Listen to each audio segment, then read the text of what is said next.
Hello everyone, good evening. Myself Baljit and welcome to my YouTube channel that's named AIM Nursing Career Point. Today we will discuss about the nursing MCQ session, and this session is also related to community health nursing.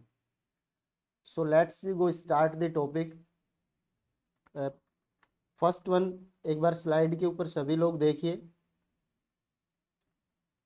आज का जो हमारा topic है वो nursing MCQ session है, community health nursing से related है। और आज यानी 22 जनवरी 22 मार्च 2022 यानी 22 को आज का जो हमारा एमसीक्यू सेशन है वो कम्युनिटी हेल्थ से रिलेटेड है। तो हम स्टार्ट करते हैं। पहला क्वेश्चन आपकी स्क्रीन के ऊपर ये रहा। सभी एक तो रीड आउट करें भाई क्वेश्चन को और अपने आंसर आप लोग दे के रखें ताकि जब राइट आंसर मिले तो आप लोग उसकी कंपैरिजन कर सकें। पहला क्वेश्चन देखो, the best time for insertion of IUCD in women. IUCD का मतलब होता है इंट्रा यूटेराइन सर्वाइकल डिवाइस। ये intra uterine cervical device women को लगाए जाते हैं, तो इसको लगाने का जो बेस्ट टाइम है, अच्छा टाइम है, वो कौन सा होता है। यानी आपसे ये पूछा गया है कि IUCD intra uterine cervical device महिला को कब लगाने चाहिए, कौन से समय पे लगाने चाहिए, what is the best time. उस बेस्ट टाइम के बारे में आपसे पूछा है। ऑप्शन पे आ जाइए। पहला ऑप्शन है आपका within first week of cessation of menstrual period. जब मेंस्ट्रुअल पीरियड बंद हो जाए उसके विद इन फर्स्ट वीक के अंदर लगा देना चाहिए। या फिर आप लोग कह सकते हैं B option 14 days after menstrual period. Menstrual period start होने के 14 डेज के बाद IUCD लगाना चाहिए। या तीसरा ऑप्शन पढ़िएगा 1 week before the menstrual cycle. 1 week before the menstrual cycle आपको लगाना चाहिए। 1 week before the menstrual period. Menstrual period start होने से कितने 1 वीक पहले लगाना चाहिए। या ड्यूरिंग द मेंस्ट्रुअल पीरियड, जब मेंस्ट्रुअल पीरियड कंटिन्यू है उस दौरान लगाना चाहिए। तो आप लोग इसका राइट आंसर दें। राइट आंसर यहाँ पे देखिएगा कि आप लोगों को ए आंसर यहाँ पे राइट होगा। इस ऑप्शन के हिसाब से आपका राइट आंसर क्या होगा, within first week of cessation of menstrual period, कि जब मेंस्ट्रुअल पीरियड बंद हो जाता है उसके 1 वीक के अंदर आप लोगों को लगा देना चाहिए। तो राइट आंसर आपका क्या है, ए है। एक बार वापस समझ ले, मैं आपको बता देता हूं। यहाँ पे राइट आंसर आपका है ए आंसर को लॉक कर दिया जाए। अब देखो, जो बेस्ट टाइम आपसे पूछा जाएगा वो साथियों हमेशा आप लोग याद रखें। एक तो आपको बोलेगा 7 to 10 days of starting the menstrual cycle. या तो ये लाइन लिखेगा starting the MC cycle. Menstrual cycle start होने के से 7 से 10 दिन के बीच में आपको IUCD लगा देना चाहिए। आप लोगों को साथियों पता है कि 4 से 5 दिन के लिए मेंस्ट्रुअल पीरियड आता है और 5 दिन बाद जब वो खत्म हो जाएगा तो यानी 2 दिन बाद 7वां दिन होगा, तो 7वें दिन आप IUCD लगा सकते हैं। क्योंकि इससे पहले लगाएंगे तो मेंस्ट्रुअल जो पीरियड है वो आता रहेगा, तो उसमें दिक्कत रहेगी। या फिर 7 से लेके 10 दिन तक आप लगा सकते हैं, ये बेस्ट टाइम है। हमेशा आप इसको आंसर दे। उसके बाद इसी को देखो लैंग्वेज चेंज करके वो क्या बोल सकता है, इसका दूसरा आपको मैं बताऊं तो आपको वो ये कह सकता है 3 to 4 days after 3 to 4 days after the cessation of menstrual cycle. ये आंसर भी सही है आपका। देखो दोनों ही बातें सेम है, यानी 5 दिन तक आपकी क्या आती है, डेट आती है, मेंस्ट्रुअल साइकिल आती है। तो उसमें 3 दिन जोड़ेंगे तो 8वां दिन बनता है, 4 दिन जोड़ेंगे तो 9वां दिन बनता है। तो बात तो वही है ना। तो इसलिए आपको एग्जामिनर सिर्फ और सिर्फ घुमाने के लिए आपको ये बोलता है कि भाई 3 to 4 days after the cessation of menstrual cycle. इस सीसेशन वर्ड को याद रखेंगे और स्टार्टिंग को याद रखेंगे और फिर अच्छे से केयरफुली पढ़ के आपको आंसर देना है, कंफ्यूज नहीं होना। अगली स्लाइड पे मैंने इसका आंसर भी लिखा है, देखिएगा एक बार कि IUCD भी बोल सकते हैं इसको। इंट्रा यूट्राइन जो डिवाइस है ये इंसर्ट करने चाहिए 7 से 10 दिन के अंदर। ऑफ स्टार्टिंग द पीरियड, जब आपका पीरियड स्टार्ट होता है उसके 7 से 10 दिन। बिकॉज अब एक बार आपसे ये क्वेश्चन भी आपके कॉम्पिटिटिव एग्जाम का है साथियों, इसको ध्यान देना। एम्स जैसे एग्जाम में इस तरह के क्वेश्चन पूछे जाते हैं कि आप लोगों को वो बोलेगा कि एक नर्स है या एक डॉक्टर है, वो किसी वुमेन्स को इंट्रा यूटेराइन सर्वाइकल डिवाइस लगा रहा है 7 से 10 दिन of starting the menstrual cycle, इस पीरियड के दौरान लगा रहा है। तो व्हाट इज द रीजन, कि रीजन क्या है उसका, कि 7 से 10 दिन को ही बेस्ट टाइम क्यों माना है, इसके बाद क्यों नहीं लगाया जा सकता, तो उसका मैं आप लोगों को बता रहा हूं। क्योंकि साथियों यहाँ पे आप लोग देखें, क्योंकि जब मेंस्ट्रुअल साइकिल आता है तो आप लोगों को पता है उस दौरान जो सर्वाइकल ओस है वो क्या रहता है, ओपन रहता है, वो क्या रहता है, ओपन रहता है। और धीरे धीरे जैसे जैसे ही मेंस्ट्रुअल साइकिल बंद हो जाता है उसके थोड़े से दिन के बाद यानी 1 वीक के बाद ये सर्वाइकल ओस वापस क्लोज होना स्टार्ट हो जाता है। तो अगर आप सर्वाइकल ओस ओपन रहेगा, सर्विक्स ओपन रहेगा, उस दौरान आप इंसर्ट करेंगे इस डिवाइस को तो थोड़ी आसानी रहेगी डिवाइस को इंसर्ट करने में, और बाकी कोई रीजन नहीं है। तो यहीं आपसे लिखा है कि because internal os is slightly open during the first 7 days of period, thereafter, उसके बाद os close and make copper T insertion difficult, उसके बाद अगर आप लगाते हैं तो ये इंटरनल ओस है वो आपका क्लोज हो जाएगा और सर्वाइकल डिवाइस को आपको इंसर्ट करने में थोड़ी डिफिकल्टी फील होगी। ये इसका बेस्ट आंसर है, आप लोग याद रखें यहाँ से। इसके बाद अगले क्वेश्चन की ओर बढ़ते हैं और क्वेश्चन आपका स्क्रीन के ऊपर है भाई, रीड आउट कर लें। बेस्ट रेस्पॉन्स, अच्छा रेस्पॉन्स फ्रॉम ए नर्स, एक नर्स के द्वारा, टू ए वुमेन, एक महिला को, who missed the single dose of oral contraceptive pills. आप लोगों को पता है, क्वेश्चन समझ में आया होगा। देखो मैं इसको थोड़ा इजी कर देता हूं कि एक महिला है जिसने जो क्या लेती है भाई, ओरल कॉन्ट्रासेप्टिव पिल्स ले रही है। और ओरल कॉन्ट्रासेप्टिव जब वो पिल्स लेती है कोई महिला, तो एक दिन वो पिल्स लेना भूल जाती है। भूलने के बाद वो नर्स को बताती है, तो नर्स का बेस्ट रेस्पॉन्स क्या रहेगा, वो क्या कहेगी, महिला को क्या एडवाइस देगी, वो बेस्ट रेस्पॉन्स आपसे पूछा गया है। तो साथियों एक बार ऑप्शन के ऊपर आए, और ऑप्शन पहला आपको बोला है take the missed pill now and continue the course.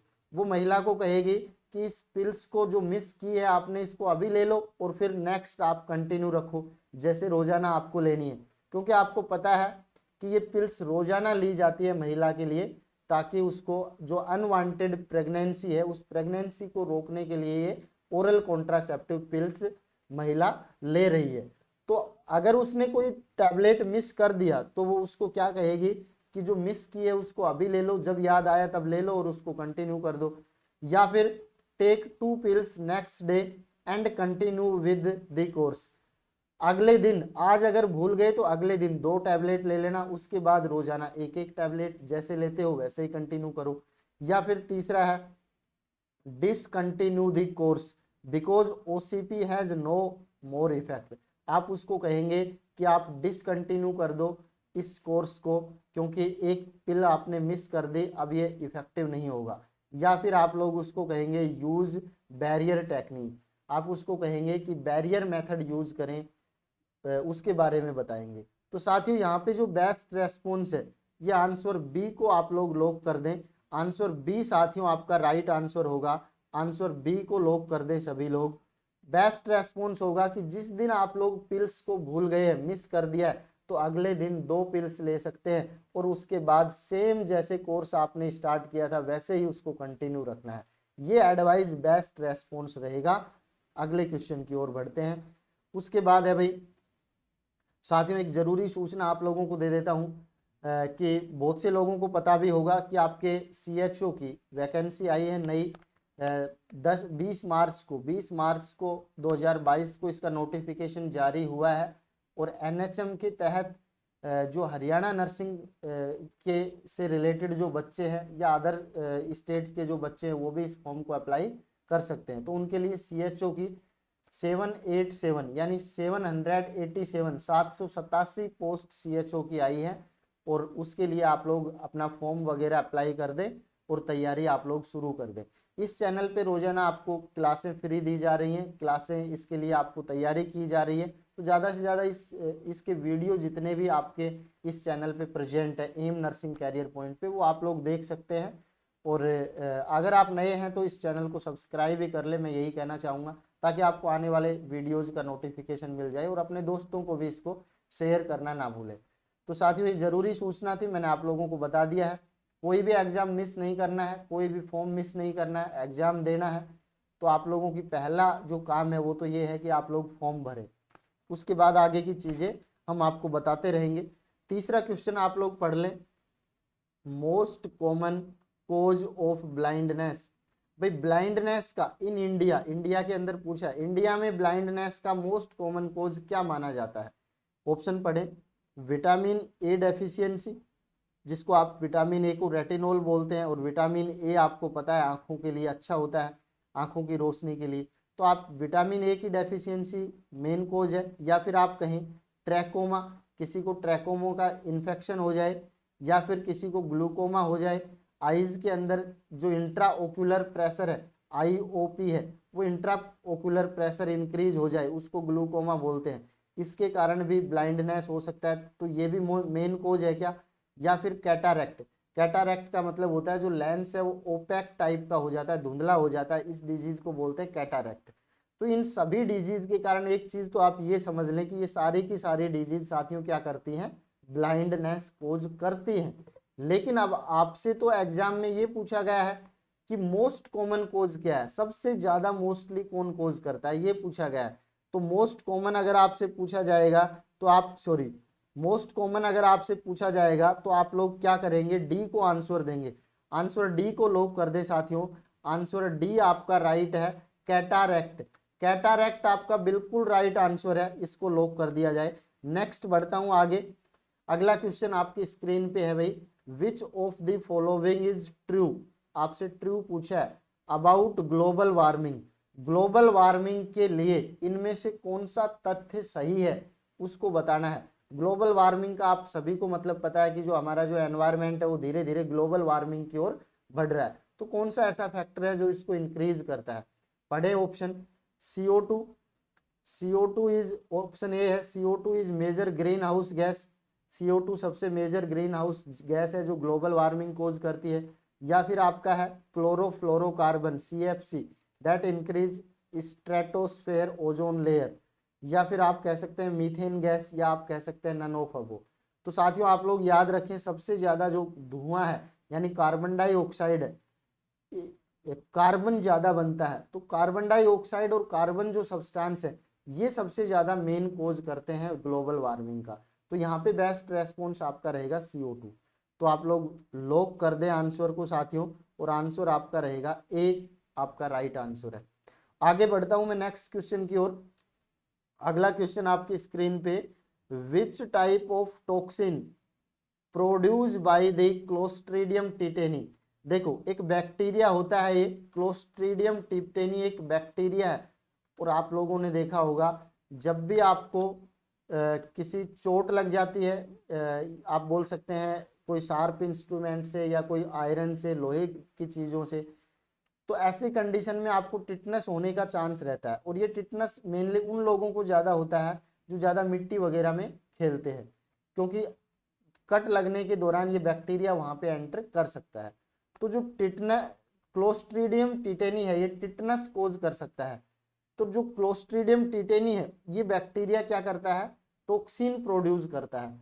और टॉक्सिन, कौन से टॉक्सिन प्रोड्यूस करता है ये आपसे पूछा गया है कि बैक्टीरिया के द्वारा, जो क्लोस्ट्रीडियम बैक्टीरिया है वो कौन से टाइप का टॉक्सिन प्रोड्यूस करता है। टॉक्सिन एक हानिकारक सब्सटेंस होता है, एक केमिकल सब्सटेंस होता है जो हमारी बॉडी को क्या करता है? बहुत ज्यादा हार्मनेस प्रोवाइड करता है।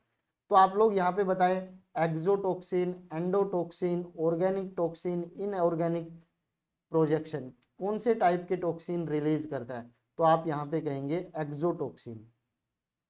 कौन से टॉक्सिन रिलीज करता है? Exotoxin, bacteria. उसके बाद नेक्स्ट हम आगे बढ़ते हैं, ऑर्थोटोल्यूडिन, बहुत इंपॉर्टेंट है, very very important. Orthotolidine test, orthotolidine test use to detect, ये टेस्ट किस चीज को डिटेक्ट करने के लिए यूज किया जाता है? आप लोग बताएं। देखो मैं थोड़ा सा इसके बारे में बता देता हूं कि आपने वाटर का प्यूरिफिकेशन पढ़ा होगा। वाटर का क्या पढ़ा होगा? Water purification. और वाटर प्यूरिफिकेशन करने के लिए, वाटर का प्यूरिफिकेशन करने के लिए एक मेथड यूज किया जाता है जिसको आप बोल सकते हैं क्लोरीन टैबलेट यूज की जाती है। क्लोरीन टैबलेट, ये टैबलेट वाटर के प्यूरिफिकेशन के लिए यूज में ली जाती है। आप लोगों को पता होगा वाटर का प्यूरिफिकेशन इस प्रकार से इन टैबलेट से भी किया जाता है। ये डाल दी जाती हैं 1000 लीटर पानी के अंदर। तो आप लोगों को इस प्रकार के इस क्लोरीन की प्रेजेंस को अगर चेक करना हो, check the presence of chlorine. मैं इस प्लस का मतलब आप लोगों को लिखा है प्रेजेंस ऑफ क्लोरीन। मेरे पास जगह कम है इसलिए मैं शॉर्ट में लिख रहा हूं कि अगर किसी वाटर के अंदर क्लोरीन की प्रेजेंस को चेक करना हो कि वो कितनी अमाउंट में है उसकी, तो उस टेस्ट को बोला जाता है टोल्यूडीन टेस्ट। क्या बोला जाता है? टोल्यूडीन टेस्ट। अब एक चीज तो आपको समझ में आ गई, लेकिन ये क्लोरीन की कौन सी प्रेजेंस को बताता है ये आपसे पूछ लिया। अब यहाँ पे ऑप्शन देखिएगा, बाउंड क्लोरीन को, फ्री रेसिडुअल फ्लोरीन क्लोरीन को, फ्री कंबाइंड क्लोरीन को, क्लोरीन डिमांड को, किस चीज को बताता है? तो आप लोग कहें उस वाटर के अंदर जो फ्री कंबाइंड क्लोरीन है, फ्री कंबाइंड क्लोरीन है, उसकी प्रेजेंस को टोल्यूडीन टेस्ट के द्वारा चेक किया जाता है। आंसर आप लोग लॉक कर दें साथियों, सी आंसर आप लोगों का राइट है, सी को लॉक कर दें। नेक्स्ट मैं आगे बढ़ता हूं। क्वेश्चन आपसे पूछा गया है विच ऑफ द एटीटी बोले तो anti tubercular drug is absolutely Contra indicated in pregnancy. कौन सी ऐसी एंटी ट्यूबरकुलर ड्रग है जो बिल्कुल एब्सोल्यूट कॉन्ट्रा इंडिकेटेड होती है प्रेगनेंसी में, जिसको यूज नहीं किया जाता है? आप लोगों से ये पूछा है। ऑप्शन है आपका साथियों पायराजिनामाइड, रिफाम्फिसिन, स्ट्रेप्टोमाइसिन, एथाम्ब्यूटोल। तो आप लोग बताएं राइट आंसर। वापस आपका सी को लॉक कर दे, स्ट्रेप्टोमाइसिन। आंसर आपका सी राइट है, स्ट्रेप्टोमाइसिन। और स्ट्रेप्टोमाइसिन आप लोगों को पता है ये ड्रग है, ये किसको डैमेज करती है? ये डैमेज करती है 8th क्रेनियल नर्व को, डैमेज 8th क्रेनियल नर्व, जिसको आप ऑडिटरी नर्व भी बोलते हैं या जिसको आप वेस्टिब्यूलो कोक्लियर नर्व भी बोलते हैं। वेस्टिब्यूलो कोक्लियर नर्व, इस कोक्लियर नर्व को डैमेज करती है, इसलिए पेशेंट को क्या होगा, जो हियरिंग सेंसेशन है वो नहीं होंगे। तो बच्चों के अंदर इस प्रकार की एबनॉर्मलिटी देखने को मिलेगी डीफनेस से रिलेटेड। अगर आपने स्ट्रेप्टोमाइसिन लिया तो बच्चे में डीफनेस कोज कर सकती है, इसलिए बच्चों में कभी भी, यानी फीटस की बात कर रहा हूं मैं, बच्चों की बोले तो फीटस की, प्रेगनेंसी में अगर आप इस ड्रग को यूज करेंगे तो ये फीटस में डीफनेस कोज कर देगी, इसलिए आप इस ड्रग को कभी भी प्रेगनेंसी में यूज नहीं करते हैं, ये कॉन्ट्रा इंडिकेट मानी जाती है। आगे बढ़ता हूं। आपसे पूछा जा सकता है ये कौन सी नर्व को डैमेज कर सकती है, तो आप बताएंगे 8th क्रेनियल नर्व को डैमेज करती है। आपसे ये पूछा जा सकता है कि 8th क्रेनियल नर्व का नाम क्या है, तो आप कहेंगे वेस्टिब्यूलो कोक्लियर नर्व बोलते हैं इसको। उसके बाद है साथियों प्रोलैक्टिन रिफ्लेक्स इन मदर कोज। जो प्रोलैक्टिन रिफ्लेक्स जो मदर के अंदर उत्पन्न होता है ये क्या कोज करता है? यानी प्रोलैक्टिन जो हार्मोन है, पीएच जो हार्मोन है, प्रोलैक्टिन जो हार्मोन है, ये महिला में क्या कोज करता है, ये आपसे पूछा गया है। आपसे पूछा है रिजेक्शन ऑफ मिल्क, मिल्क को बाहर निकालता है, या फिर प्रोडक्शन ऑफ मिल्क, मिल्क का प्रोडक्शन करवाता है महिला की ब्रेस्ट में, या सप्रेशन ऑफ मिल्क करवाता है, या फिर आपसे पूछा जाता है स्टोरेज ऑफ मिल्क करता है, मिल्क का स्टोरेज करवाता है ब्रेस्ट के अंदर। तो साथियों 4 क्वेश्चन यहाँ से बता देता हूँ। मिल्क का जो इजेक्शन होता है, ये मिल्क का इजेक्शन है, इसको लेट डाउन रिफ्लेक्स बोला जाता है, दूसरे नाम से क्या बोला जाता है इसको साथियों? Let down reflex. एक तो ये चीज याद रखें, आपके बहुत से एग्जाम के अंदर ये पूछा जाएगा आप लोगों से, मैं बार बार बोल रहा हूं what is the let down reflex. तो आप लोग कहेंगे मिल्क का मायो एपिथेलियल सेल्स का कॉन्ट्रैक्शन होता है, और कॉन्ट्रैक्शन के बाद ये मायो एपिथेलियल सेल ब्रेस्ट के अंदर होती है, महिला की ब्रेस्ट के अंदर, और जब इनके अंदर कॉन्ट्रैक्शन होता है तो जो उनके अंदर मिल्क है वो मिल्क बाहर आता है, और इस रिफ्लेक्स को कैरी आउट करने के लिए एक हार्मोन होता है जिसको आप बोलते हैं ऑक्सीटोसिन। इसके लिए कौन जरूरी होता है, तो आप कहेंगे ऑक्सीटोसिन जरूरी होता है। यानी लेट डाउन रिफ्लेक्स के लिए बोले या मिल्क इजेक्शन रिफ्लेक्स के लिए आपसे पूछे कौन सा हार्मोन जिम्मेदार होता है, तो आप कहेंगे ऑक्सीटोसिन। क्योंकि आप लोगों ने सुना होगा कि ऑक्सीटोसिन ब्रेस्ट के ऊपर महिला के काम करता है और दूसरा यूट्रस पे काम करता है, और दोनों ही जगह क्या करवाता है, ये कॉन्ट्रैक्शन करवाता है। तो बहुत ज्यादा बातें तो मैं बाद में डिस्कस करूंगा डिटेल में जब कोई टॉपिक आएगा, लेकिन अभी आप लोग ये ध्यान रखें इजेक्शन जो है वो कौन सा हार्मोन करवाता है, ऑक्सीटोसिन। और ऑक्सीटोसिन क्या करवाता है, तो आप कहेंगे ये मायो एपिथेलियल जो मसल्स हैं उनका कॉन्ट्रैक्शन करवा देता है। उसके बाद है प्रोडक्शन ऑफ मिल्क। इस मिल्क का प्रोडक्शन है ये आपका कौन करवाता है, मिल्क का प्रोडक्शन आपका पीएच हार्मोन करवाता है, प्रोलैक्टिन करवाता है, प्रोलैक्टिन। तो राइट आंसर आपका क्या है, प्रोलैक्टिन। ये मिल्क का प्रोडक्शन करवाता है, जो डक्ट है उनके अंदर क्या करवा देता है, मिल्क का प्रोडक्शन करवा देता है, स्टिमुलेट करता है मिल्क के प्रोडक्शन को। उसके बाद एक है सप्रेस द मिल्क। मिल्क को सप्रेस कौन करता है, जैसे आपने कई बार देखा होगा कि कुछ जैसे कई बार फीटस की डेथ हो जाती है या फिर नियोनेट की डेथ हो जाती है, तो महिला के या फिर महिला में बहुत ज्यादा ब्रेस्ट एंगोर्स हो जाते हैं जब फीटस की नियोनेट की डेथ देखने को मिलती है। तो मिल्क प्रोडक्शन लगातार महिला में होता रहता है, उस मिल्क प्रोडक्शन को क्या करना पड़ता है, सप्रेस करना पड़ता है। इसके लिए एक ड्रग आती है जिसको आप लोग बोलते हैं साथियों ब्रोमोक्रेप्टिन। ब्रोमोक्रेप्टिन है, ब्रोमोक्रेप्टिन जो ड्रग है ये क्या करती है, suppress the milk, suppress the milk production, suppress the milk production. साथियों याद रहेगा, इंपॉर्टेंट है, पूछ लिया जाता है। स्टोरेज ऑफ मिल्क आपका कोई हार्मोन जिम्मेदार नहीं होता, ये डक्ट के अंदर अपने आप स्टोर रहता है। चलो इसके बाद हम नेक्स्ट आगे बढ़ते हैं। 4 क्वेश्चन आपके क्लियर हो गए, राइट आंसर है बी। राइट आंसर यहाँ पे आप लोग बताएं, आंसर आपका लॉक कर दें बी। आगे बढ़ता हूं अगले क्वेश्चन की ओर।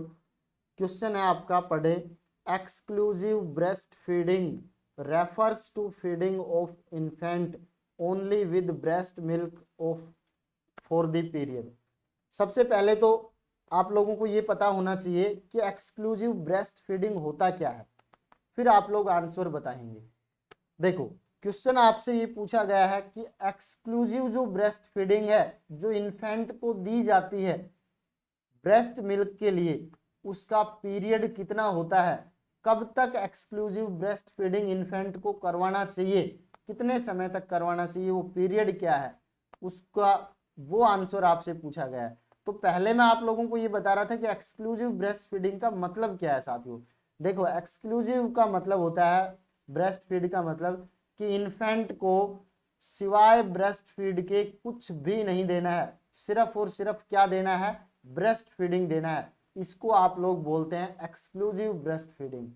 ना उसको खाना देना है, ना उसको पानी देना है, कुछ नहीं देना है, सिर्फ और सिर्फ किस पे रखना है इन्फेंट को, ब्रेस्ट फीडिंग पे। इसी को बोला जाता है एक्सक्लूसिव ब्रेस्ट फीडिंग। अब आपसे पूछा जाता है कब तक रखना है उसको, तो आप कहेंगे इन्फेंट जब तक नियोनेट 6 मंथ का जब तक हो जाता है, 6 मंथ तक नियोनेट को कुछ भी नहीं दिया जाता है सॉरी भाई, ब्रेस्ट फीडिंग के अलावा उसको कुछ नहीं दिया जाएगा 6 महीने तक। केवल और केवल महिला उसको ब्रेस्ट फीड करवाएगी उस बच्चे को 6 महीने तक, तो इसको बोला जाता है एक्सक्लूसिव ब्रेस्ट फीडिंग। तो राइट आंसर आपको मिल गया होगा, बी आंसर आपका राइट है, 6 महीने तक। और 6 महीने के बाद आप लोग वीनिंग स्टार्ट करते हैं, आफ्टर 6 मंथ। आफ्टर 6 मंथ आप लोगों को क्या करना चाहिए, स्टार्ट विनिंग। क्या करना चाहिए साथियों, स्टार्ट विनिंग, विनिंग स्टार्ट करना चाहिए। विनिंग स्टार्ट कब करना चाहिए, 6 मंथ के बाद करना चाहिए। 6 मंथ तक केवल ब्रेस्ट फीड देंगे। ये दोनों क्वेश्चन आपसे पूछे जाएंगे। अगले क्वेश्चन की ओर बढ़ जाते हैं। Which of the following is an activity under 5 clinic. Under 5 clinic के अंदर इनमें से कौन सी एक्टिविटी की जाती है। तो साथियों पहले तो आपको अंडर 5 क्लिनिक का मतलब पता होना चाहिए ना। अंडर 5 क्लिनिक का मतलब होता है इसके अंदर जो 5 इयर्स जो एज है, इसके अंडर में जितने भी बच्चे हैं अंडर 5 एज, उनको प्रिवेंटिव प्रोमोटिव केयर प्रोवाइड किया जाता है, हेल्थ एजुकेशन दी जाती है।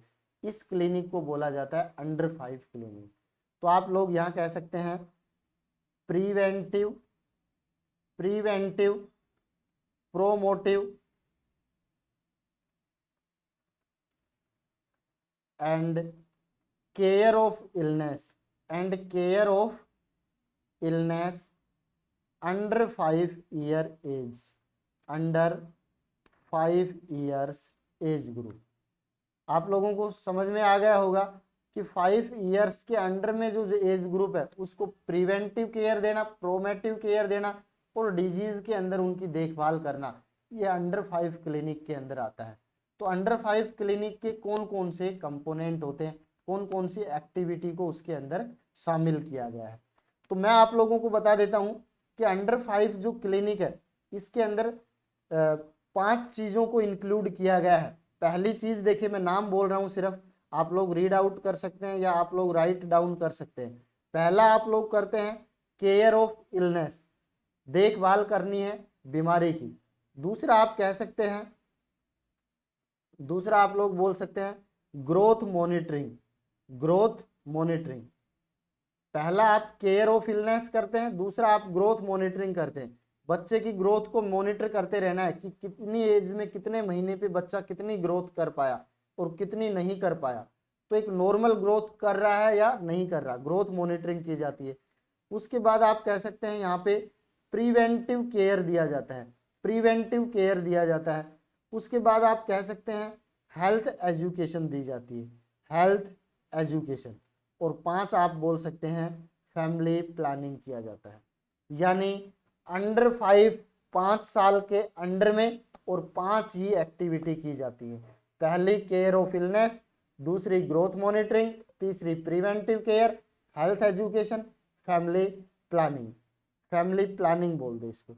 आप लोग क्या बोलेंगे इसको, फैमिली प्लानिंग, पी बोल दो, FP फैमिली प्लानिंग। तो इनमें से कौन सा कंपोनेंट है, देखो मिड डे मील प्रोग्राम ये कंपोनेंट है, नहीं है। चाइल्ड को एजुकेशन देना, ये भी नहीं है। उसके बाद ग्रोथ मॉनिटरिंग ये कंपोनेंट है। स्कूल हेल्थ सर्विस ये भी नहीं है। चाइल्ड का मतलब भाई 5 साल का ही जरूरी थोड़ी है, ये हो सकता है 10 साल का हो, 15 साल का हो, तो इसलिए ये आंसर नहीं है। तो आपका राइट आंसर क्या है, ग्रोथ मॉनिटरिंग।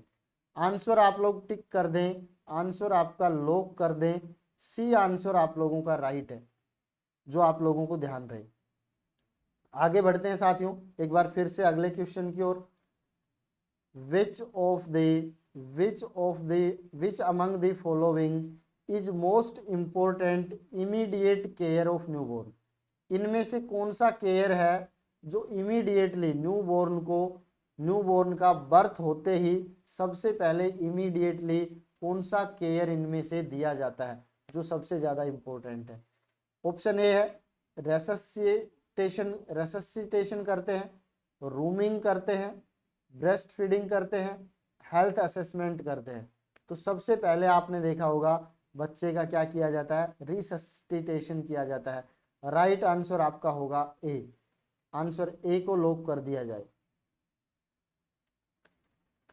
रूमिंग इनका मतलब होता है बच्चे को माँ के साथ छोड़ दिया जाता है, उसको बोलते हैं रूमिंग इन। ब्रेस्ट फीडिंग करवाई जाती है, उसको ब्रेस्ट फीड दिया जाता है, हेल्थ असेसमेंट किया जाता है। ये सब बाद में किए जाते हैं, पहले रिससिटेशन किया जाता है। ठीक है भाई, उसका एयरवे, ब्रीथिंग, सर्कुलेशन ये सब मेंटेन किए जाते हैं, इसको बोलते हैं रिससिटेशन। रिससिटेशन का मतलब क्या होता है, तो मैं आप लोगों को यहाँ पे बता दूं, 3 चीजें होती हैं, एयरवे, ब्रीथिंग, सर्कुलेशन, इन चीजों पे सबसे पहले फोकस किया जाता है। आंसर आपको मिल गया। नेक्स्ट बढ़ते हैं आगे बढ़ते हैं भाई। अंडर एमसीएच प्रोग्राम, एमसीएच बोले तो maternal child health program. IFA बोले तो iron and folic acid tablet is given daily to mothers, कि एमसीएच के अंडर, एमसीएच प्रोग्राम के अंदर, maternal and child health program के अंदर महिला को रोजाना आयरन और फोलिक एसिड की टैबलेट दी जाती है। तो आपसे बोला है कि वो कितनी डोज में दी जाएगी महिला को टैबलेट, ये आपसे पूछा गया है। उसके अंदर आयरन कितना होगा, फोलिक एसिड कितना होगा, तो आप लोग यहाँ पे बताएं। 60 mg आयरन होता है उस टैबलेट में, 500 mcg फोलिक एसिड होता है। बी आंसर है 100 mg आयरन होता है, 500 mg फोलिक एसिड होता है। या सी आपका आंसर है 100 mg iron, 100 mcg folic acid. या डी आंसर है 100 mg आयरन और 100 mcg फोलिक एसिड। तो आप लोग राइट आंसर बताएं। डी आंसर आपका राइट होगा, क्योंकि हमेशा आप लोगों को एलिमेंटल जो आयरन है, एलिमेंटल जो आयरन है वो हम यूज करते हैं। एलिमेंटल आयरन 100 mg यूज करते हैं महिला के लिए। उसके बाद जो फोलिक एसिड है, ये फोलिक एसिड भी कितना लेते हैं, 100 माइक्रोग्राम लेते हैं mcg, मिलीग्राम नहीं लेते। ये आंसर राइट नहीं है, क्योंकि यहाँ पे मिलीग्राम है, तो हम क्या यूज करते हैं, माइक्रोग्राम यूज करते हैं। आगे बढ़ता हूं नेक्स्ट क्वेश्चन पे, और अगला क्वेश्चन आपका है health survey and development committee is also known as. एक कमेटी आई थी, बहुत सी कमेटी आई है, आप लोगों ने सुना होगा कम्युनिटी के अंदर। मैं कमेटी से रिलेटेड एक लेक्चर लेके आऊंगा, वहां पे ज्यादा डिस्कस करूंगा। लेकिन यहाँ पे हेल्थ सर्वे और डेवलपमेंट कमेटी है, ये इसको दूसरे नाम से क्या बोला जाता है, इसका दूसरा नाम क्या है, ये आपसे क्वेश्चन पूछा गया है। तो इस कमेटी का नाम है, वो है इसके जो इस कमेटी के बारे में जो बताया था जिस साइंटिस्ट ने सबसे पहले, उसके आधार पे इसका दूसरा नाम है। और सबसे पहले बोर नाम के साइंटिस्ट ने बताया था, बोर नाम के साइंटिस्ट ने, उसके आधार पे ही इसका नाम पड़ गया बोर कमेटी। तो राइट आंसर तो आपको मिल गया होगा, बोर कमेटी। क्लियर है। और इस बोर कमेटी का नाम क्या है, health survey and development committee, कि इसके अंदर हेल्थ का सर्वे भी किया गया और डेवलपमेंट कैसे कैसे करना है, उन चीजों से रिलेटेड बातें इस कमेटी के अंदर बताई गई। इस कमेटी की जो शुरुआत थी वो कब हुई थी, और कब ये इसके अंदर एस्टैब्लिशमेंट, अगर इसकी बात करें तो यहाँ पे देखें कि इस कमेटी का एस्टैब्लिशमेंट 1943 के अंदर हुआ था। इसको याद कर लें आप लोग। हेल्थ सर्वे और डेवलपमेंट कमेटी कब आई थी, 1943 में। सर जोसेफ बोर के द्वारा इसको इंट्रोड्यूस किया गया था। रिकमेंडेशन, इसकी रिकमेंडेशन बहुत बार पूछी जाती है कि इसकी रिकमेंडेशन क्या थी, वेरी इंपॉर्टेंट है भाई, क्वेश्चन आपसे पूछा जाएगा ही। इसकी जरूरतें क्या थी, तो आप लोग बताएं। Development of primary health centre, जो पीएचसी का जो डेवलपमेंट था ना, ये health survey and development committee की रिकमेंडेशन के आधार पे ही पीएचसी बनाए गए हैं। इसने बताया कि किसी भी कम्युनिटी के अंदर प्राइमरी हेल्थ सेंटर होना चाहिए। किसने बताया था ये, हेल्थ सर्वे और डेवलपमेंट कमेटी में। उसके बाद and integrative preventive and curative service for all administrative level, और वहां के लोगों को सभी को इंटीग्रेटिव, प्रिवेंटिव और क्यूरेटिव सर्विसेज मिलनी चाहिए, ये इस कमेटी ने बताया था, ये इसकी रिकमेंडेशन थी। उसके बाद आगे बढ़ते हैं नेक्स्ट, ग्रे बेबी सिंड्रोम। अगला क्वेश्चन है, बहुत इंपॉर्टेंट क्वेश्चन है भाई, very very important. Grey baby syndrome is caused by, grey baby syndrome इनमें से कौन सी ड्रग के द्वारा होता है। ऑप्शन है chloramphenicol, amphotericin B, vancomycin, tetracycline. तो आप लोग यहाँ पे बताइए, राइट आंसर आपका है ए, क्लोरामफेनिकॉल। आंसर ए को लॉक कर दिया जाए भाई। क्या होता है अगली स्लाइड के ऊपर देखिएगा, ये ग्रे बेबी सिंड्रोम क्या होता है, इसको मैंने समझाया है। स्लाइड आपके सामने लेके आया हूं, और देखो यहाँ पे ग्रे बेबी सिंड्रोम, इसका मतलब है ए सीरियस साइड इफेक्ट, ये एक बहुत ही सीरियस साइड इफेक्ट है क्लोरामफेनिकोल ड्रग का। बिकॉज इसके अंदर क्या होता है, lack of liver enzyme in the baby, कि किसी बच्चे के अंदर, छोटे बच्चों में शुरुआत में लीवर एंजाइम क्या होते हैं, कम होते हैं, जिसकी वजह say that the metabolism of the drug in baby, जिसकी वजह से बच्चे में मेटाबॉलिज्म पूरा नहीं हो पाता है, एंड कोजिंग हाइपोटेंशन, और जब इस ड्रग का प्रॉपर मेटाबॉलिज्म नहीं हो पाता है तो इसकी वजह से हाइपोटेंशन देखने को मिलता है, साइनोसिस, ब्लूइश लिप्स देखने को मिलते हैं, और नेल बड्स ब्लू देखने को मिलते हैं, स्किन ब्लू देखने को मिलता है। इसलिए इसको क्या बोला जाता है, grey baby syndrome, grey baby syndrome, क्योंकि इस ड्रग का मेटाबोलाइज नहीं होता है, और मेटाबोलाइज नहीं होगी तो इसका क्या नहीं होगा, एक्सक्रिएशन नहीं होता है, एक्सक्रिएशन नहीं होगा तो इसका जो अकोमुलेशन है वो वहीं पे हो जाएगा, और पेशेंट में हाइपोटेंशन और साइनोसिस जैसे सिम्टम लेके आएगी। तो ये साइड इफेक्ट आप लोग ध्यान रखें।